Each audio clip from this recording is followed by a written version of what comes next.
গুমের অভিযোগে একটা বিবিধ মামলা ট্রাইব্যুনালে অনেক দিন ধরে চলছে। সেই মামলার আজকে নির্ধারিত তারিখ ছিল।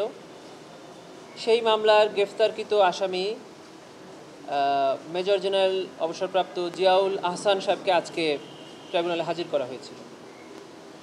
ইনভেস্টিগেশন এজেন্সির পক্ষ থেকে ওই মামলায় সময় প্রার্থনা করা হয়েছে। ট্রাইব্যুনাল 2 মাস সময় মঞ্জুর করেছেন। আমরা জানিয়েছি যে এই মামলা ইতিমধ্যে 2টি ফর্মাল চার্জ ট্রাইব্যুনালে দাখিল হয়েছে এবং আরেকটি অংশ ইনভেস্টিগেশন চলছে। আমরা খুব শীঘ্রই ওই মামলা ইনভেস্টিগেশন রিপোর্ট হাতে পেয়ে যাব। এটা দিয়েছে 11 ডিসেম্বর।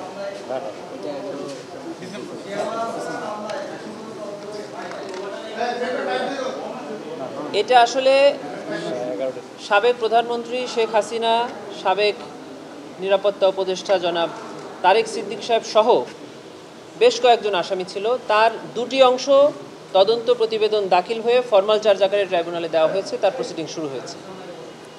আরেকটি অংশ এখন ইনভেস্টিগেশন চলমান আছে। ইনভেস্টিগেশন একদম শেষ পর্যায়ে মর্মে তদন্ত সংস্থা আমাদেরকে জানিয়েছে। সেজন্য আমরা 2 মাস সময় চেয়েছি। ট্রাইব্যুনাল 2 মাস সময় মঞ্জুর করে আগামী ডিসেম্বরের 11 তারিখে দিন নির্ধারণ করেছে।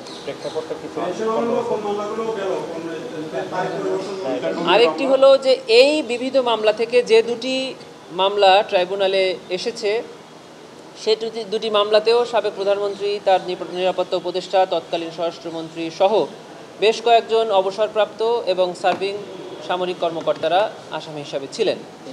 আপনারা জানেন যে ওনাদেরকে 2টি মামলায় এই ট্রাইব্যুনালে হাজির করা হয়েছিল। সেই মামলার পরবর্তী তারিখ নির্ধারণ করা হয়েছিল 20 নভেম্বর। প্রসিকিউশনের পক্ষ থেকে আজকে একটি আবেদন করে এই মামলার তারিখ পরিবর্তনের জন্য আমরা একটা প্রার্থনা করেছিলাম।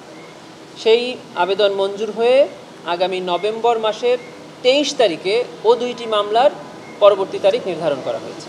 অতএব ওনাদেরকে পরবর্তী তারিখ যেটা 20 নভেম্বর ছিল সেটা পরিবর্তিত হয়ে 23 নভেম্বরে পরিবর্তিত হয়েছে এবং স্থানান্তরিত হয়েছে। কেন হলো? এটা আমরা প্রসিকিউশনের প্রিপারেশনের কারণে, আমরা প্রসিকিউশনের পার্সোনাল ডিফিকাল্টিজ আছে মর্মে উল্লেখ করে এই আবেদনটি করেছিলাম। 3 দিন শিফট করেছি।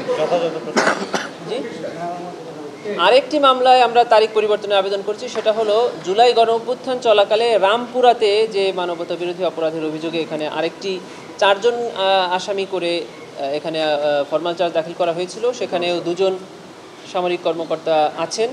সেই মামলাটিও আমরা তারিখ পরিবর্তনের আবেদন করেছিলাম, সেটিও মঞ্জুর করে সেটির তারিখ ছিল 5 নভেম্বর, সেটিও পরিবর্তন করে 24 নভেম্বর করা হয়েছে।